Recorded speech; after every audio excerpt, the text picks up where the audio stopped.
I feel, and it is my right to state before this committee and the August Chamber of Congress, that this committee is not above the law. No one in government is above the law. We are a government of laws. I am protected under the SOCO law. I have the constitutional right. I requested per record that I may be given competent advice and assistance of a legal counsel, and such right is guaranteed by the Constitution. And such right is also stipulated clearly in Section 12 of the Governing House Rules pertaining to committee hearing and conduct of investigation. And even if I am not in a court trial, the right to seek out counsel advice and assistance from the counsel is a part of principle of due process, a principle guaranteed by the Constitution. And I believe before I answer any further question, may I manifest respectfully and humbly before this committee that all the statements, even after under oath, in the absence of competent legal advice and assistance previously, may be granted to be stricken off the record because I believe my constitutional rights were violated. Point of order. Mr. Celes is out of order. He is out of order because you cannot dictate this house and you cannot move. Only members that you ask members of this house. Yes, I am explaining. No, I am not moving. No, your manifestation is out of order. I am requesting. Do not lick your ass No, I am about not the rules lecturing. of this. I am standing up for my right. I am standing up for my right. Remember, we might cite you in contempt. Then so be it. Your Honor. You challenge us? Yes. Okay. If that will be seen in the nation na walang karapatan ang mga invited guests dito na magpahayag, Your Honor, with due respect to you, I do not believe na ang kongresong ito ay lalabag sa karapatan ng mga mayan. Yes. Mr. Chair. So be it, Your Honor. It's out of order. And what's the position of the chair? I will let Mr. Chairman, I will not give up my right to free speech and be respected under the Constitution because this August Chamber is obligated by law. Dali na po. Hiring. May I explain why I... Yes. The Honorable Ako is recognized. And I understand. Yung sinasabi po ng ating mga ng ating bisita. Pero alam po ninyo, kung ang ginagamit niyo po ay yung hearing nung huli at wala kayong representasyon, hindi po namin kasalanan. Kasalanan po ng mga abogado ng SMNI dahil sila mismo on record ang nagsabi na they are here to represent SMNI and not the anchors because dumistansya na ako sila. Ang sabi nila, hindi po namin trabaho ang bigyan ng representasyon ang anchor. That's why nung humingi po kayo, ang pinalawanan po, hindi po pwede sila magdepensa sa inyo. Dapat po humingi kayo ng iba. Dahil hindi po pwede sila magdepensa because they are on record. Under oath, ang sabi nila, kami abogado ng SMNI at hindi kami abogado ng mga anchor. Klaro po yan, Kylie. You cannot allow. I'm going, yes. I just like to explain why I said him is out of order.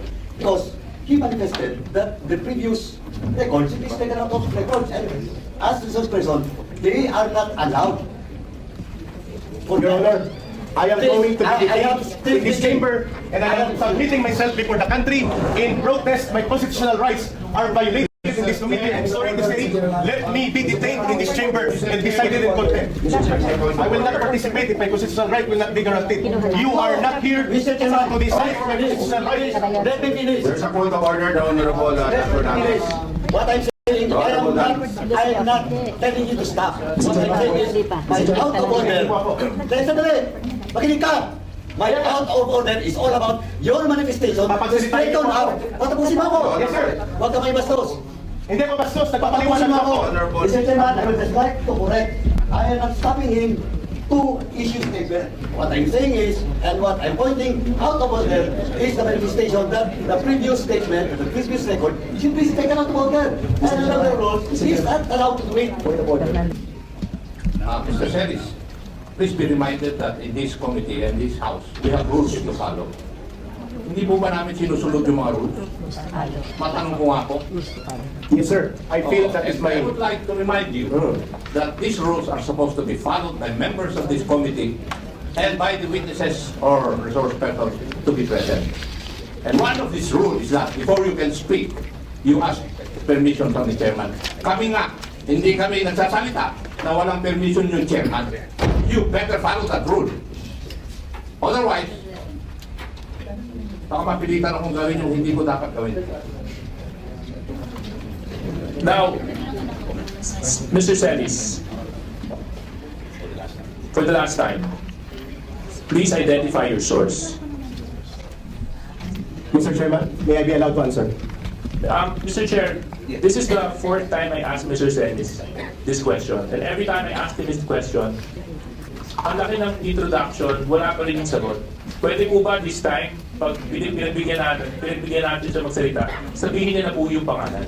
Kasi kung mag-introduction na kayo, tapos i-cite na naman, dinisalaw ko na. Sinasabi ko na hindi namin kahit ang opinion sa Otolo for this particular issues, and we provided the basis for that too. Sa mga binigkes ng provision, doon ko mismo hinugot ko yung argumento namin. Ngayon, kung hindi ko yung sasagot, we will not allow you anymore. Kasi, nag-request si Congressman Suarez ng kasagutan, pangalan na kailangan niya.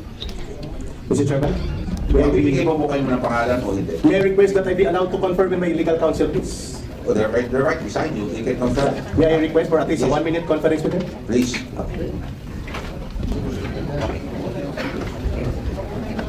Mr. Chairman, may I be recognized again, please? Okay, please proceed. In our constitutional democracy, only the courts can interpret the laws, not Congress. Okay.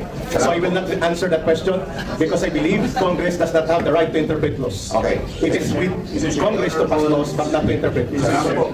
I take back my statements previously. It would be very dangerous for other media practitioners present here because it will create a very dangerous and negative precedence on the protection of source provided by law. I will refuse it. Your Honor, Salamat po.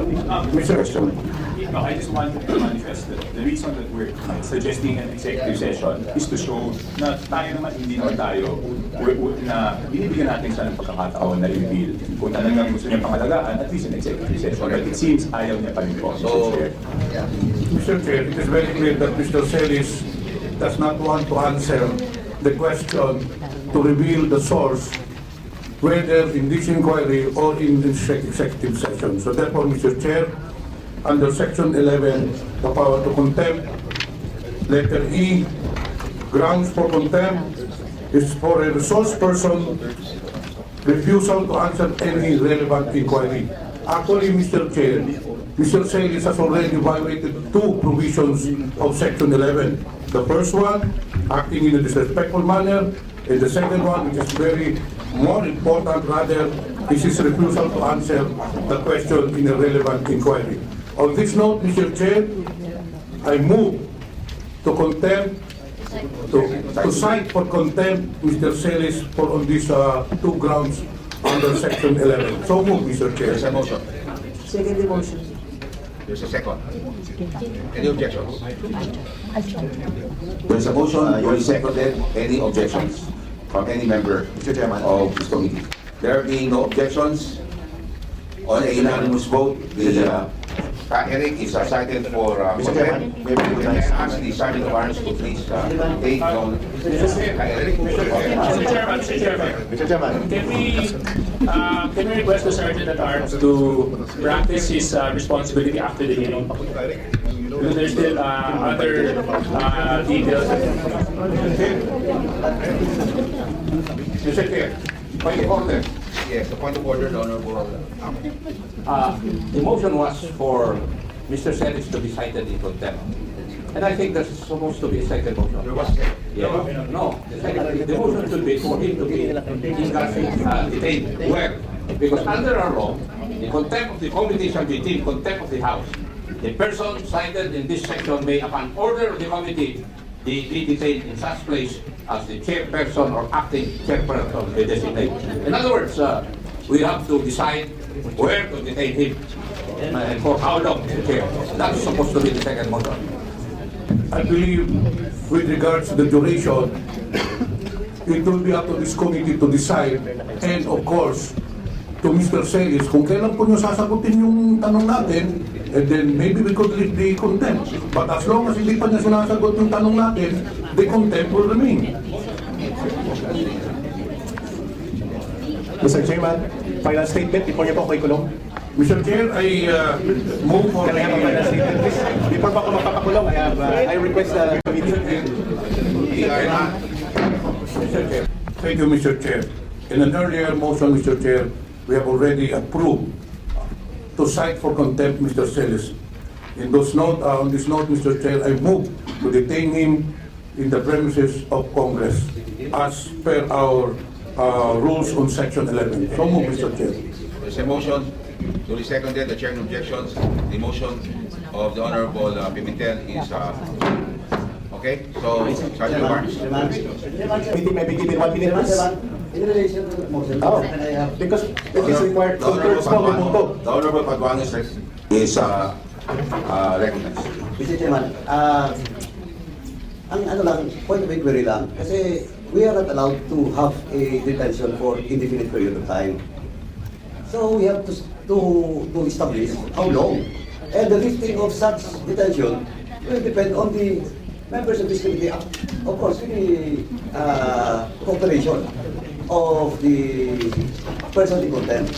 So we have to establish how long, because we are not allowed to detain indefinitely based on so many jurisprudence, Mr. Chairman. Mr. Chairman. Mr. Chair, Mr. Chair. there's a decision by the Supreme Court that we cannot detain a person indefinitely. And therefore, may I move that we come up with a definite period for detention insofar as Mr. Celis is concerned. For violation of paragraph C of section 11 of the rules, move that Mr. Celis be detained for being cited in contempt for violation of section 11, paragraph C, refusal to answer any relevant inquiry by the members of this committee for a period of 30 days. Go on break on December 30 unless we find a motion for reconsideration. We have done this in the different committees already. Mr. Chair, There's a motion.